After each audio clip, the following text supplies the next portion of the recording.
Me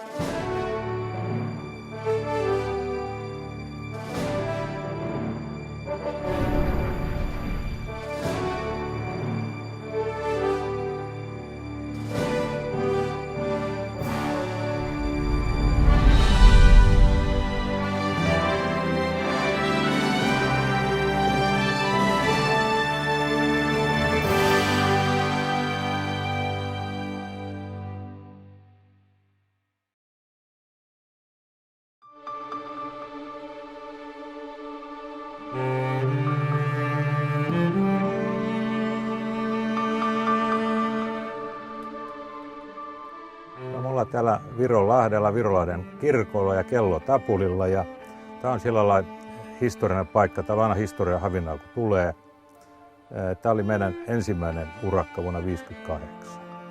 Silloinen sääolosuhteet oli ihan toisenlaiset kuin nytten.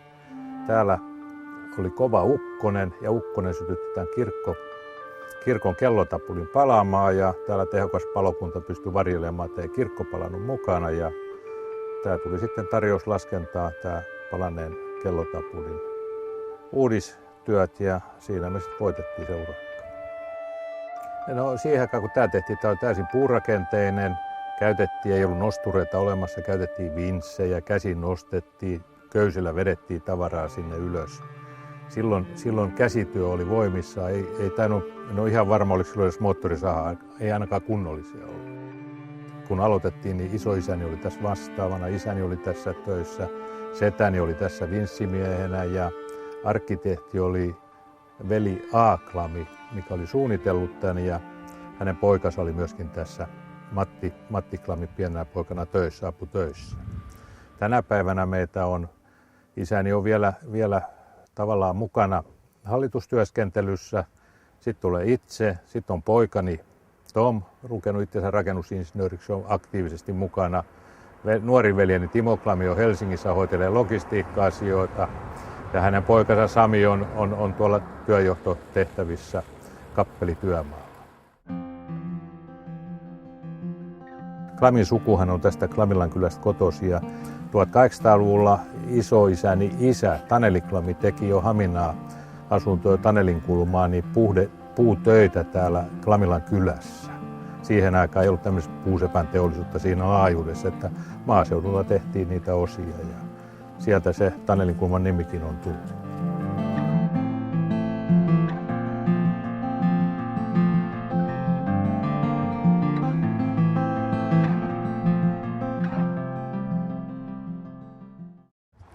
Tanelinkulma on rakennettu 1888 yhden perheen taloksi.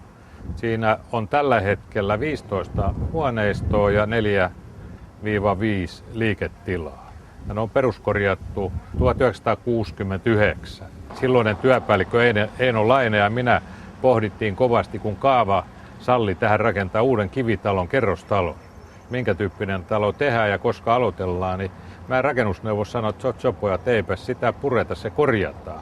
Me oltiin jonkun verran tehty pieniä peruskorjauksia ja tästä me saatiin itsellemme, kun tämä oli oma kohde, niin semmoinen opettavainen kohde. Ja meillä oli äärettömän hyvä suunnittelija tässä, sellainen kuin rakennusmestari Pentti Seppänen, mikä oli jo perehtynyt peruskorjaukseen ja opasti ja neuvoi ja suunnitteli sillä lailla, että tilat laitettiin järkevästi kuntoon ja talon hengen mukaisesti ja arvokkaat, hienot tilat säilytettiin ja entisöitiin entiselleen.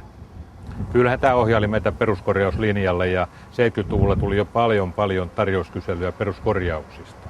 Ja kun meillä oli harjaantunut porukka, niin meillä oli helppo lähteä siihen kilpailuun ja kisaan mukaan ja pärjättiin siinä ihan kohtuullisen hyvin ja pikkuhiljaa yritys sitten kasvoi näiden korjaustöiden myötä ja sitten päästiin myöskin 70-80-luvulla, oltiin ihan merkittävästi lähetystöjen korjaustöissä tuolla ulkomailla ja täältä se oppi lähti pikkuhiljaa kehittymään.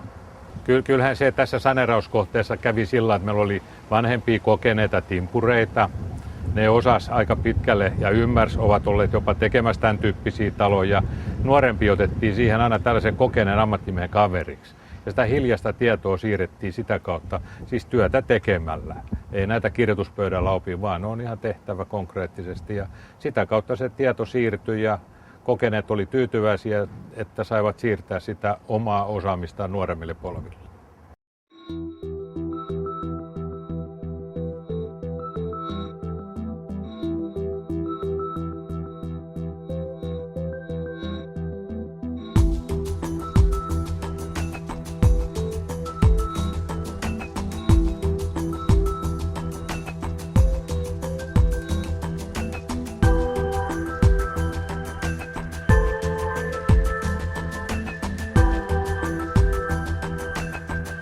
No, jonkun tilaston mukaan niin me ollaan Haminassa yksityisistä liikkeistä suurin työllistäjä. Meillä on jonkun verran 200 ihmistä töissä, taitaa olla 132 tällä hetkellä. Ja mehän tehdään hyvin pitkälle kaikki työt niin omalla työvoimalla. Työn laatu pysyy hyvänä ja aikataulut pitää, kun tehdään omalla porukalla. Olemme tällä hetkellä Haminan satamassa, siellä teollisuusalueella. Selkämme takana on vuodenvaihteessa valmistunut regenerointilaitos, jonka omistaa Oy Recoil AB. Tämä on ainutlaatuinen. Lähin laitos on tuolla Ruotsin puolella, mikä on huomattavasti vanhempi, se löytyy Saksasta ja tämä on meidänkin kohteinamme varmasti suurin urakka tuon kauppakeskus Itäväylän lisäksi.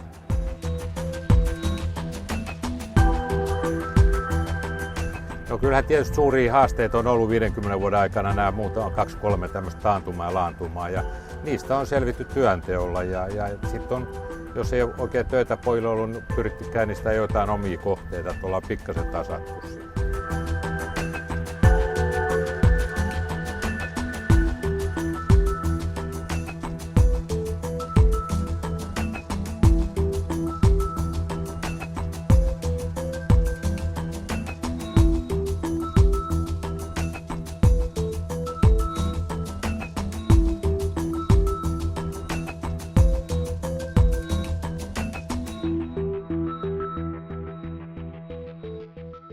No, tietysti ikä ja että ollaan perheyritys, se erottaa aika paljon meitä muista, mutta on niitä muitakin samantyyppisiä.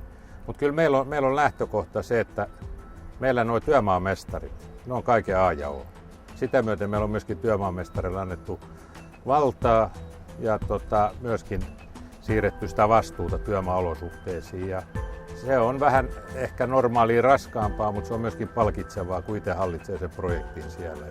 Sitten annetaan niin paljon apua ja tätä kautta mestari työntekijätiiminen pärjää siellä niin kuin sutkot itsellisesti.